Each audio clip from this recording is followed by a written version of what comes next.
you have on-the-ground connection to what is happening to the technology sector in both the West Bank and in the Gaza Strip. What can you tell us about the situation for the technology industry workers and founders that you know? Yes, well, thank you very much, Ed and Caroline, for hosting me. I would start saying that we learned a lot from COVID, and we adapted very quickly. There was a shutdown of our services for 1 day or 1.5 days. Then we recapped, and our staff started to work from home on a 70% effort, not 100% effort. We have people working from Gaza, people working from Ramallah, and other people working from Jerusalem.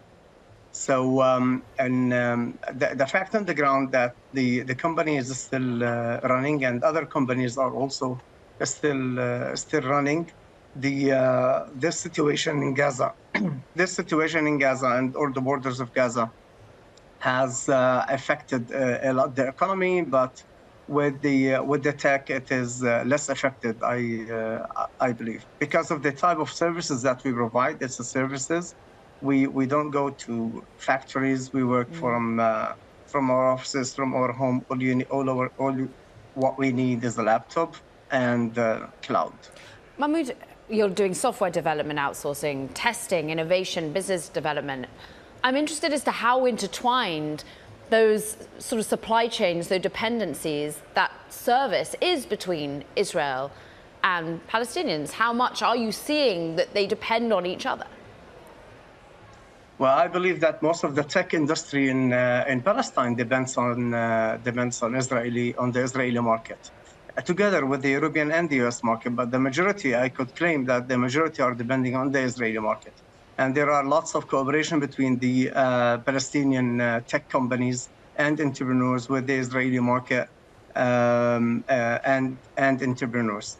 There is no specific statistics that calculates this, but talks from the media and some sources from the articles in the media, there are some 31 companies in Palestine, like in West Bank and Gaza, who are giving services to Israeli tech companies and multinational companies also operating from Israel, such as Nokia, Apple, Microsoft, and other companies. So the dependency is very, very high on the Israeli market.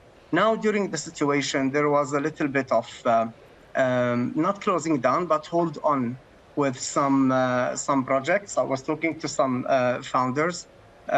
Some of their Israeli clients has stopped their operation for a while until things are not vague anymore, and I believe that life would go to normal. But with regards to the other clients in the US and in Europe, our team in Gaza are still operating under cautions. Yes, it's a risky situation, but they're still operating and providing services to our Europe client. Mahmoud, you recently stepped down in the last 10 days or so as the chair of 50/50, an accelerator, a VC accelerator essentially, that tried to back founders that work cross-border, Palestinian and Israeli. Do you have a sense of sort of the lasting impact of the talent pool in the Gaza Strip, or indeed in the West Bank? You know, will we see technology startups coming out of those regions in the future? Oh, yes, well, I do believe in that. For the last 5 years, I was on the board of 50/50, and I've seen remarkable evidences on the ground of companies co-authored and co-founded by Israeli and Palestinian co-founders. Those companies are still running. Only this year, in September, 9 companies were established with Israeli and Palestinian co-founders. And we are targeting the intellectual Palestinian and intellectual Israelis with master's and PhD degrees, people who have patents and research on their ideas, and those they have lots of opportunities to win. Now, let me also add that Israel is more advanced in tech than Palestine, and this is why I joined this 50-50, and I was leading 50-50 in order to transfer some knowledge from Israel into Palestine, and from the US also. And this is why we have partnered with Tel Aviv University, with Israeli College of Engineering. Those are two leading Israeli academic institutions, together with Northeastern University in Boston. You, of course, bring your academia to the table, of course, with as a researcher for Harvard Kennedy Belfer Center. I'm interested as to your perspective on what are the industries that we've seen really unique ideas come out of within tech from Palestinian entrepreneurs? What are they looking to solve? Well, there are many. Palestinians are human beings, same as Israelis, same as others. So it is what they lack is the platform that can have them and incubate them.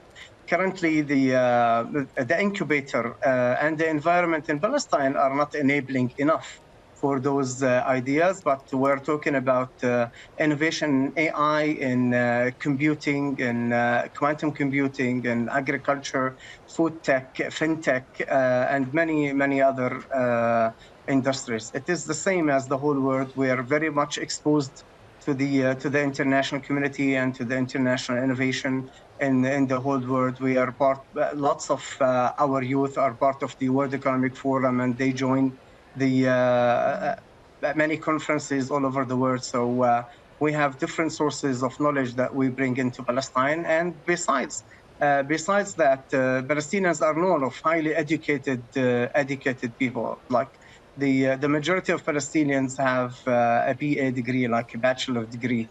And this is a good pool of talents that we can contribute to the world solution.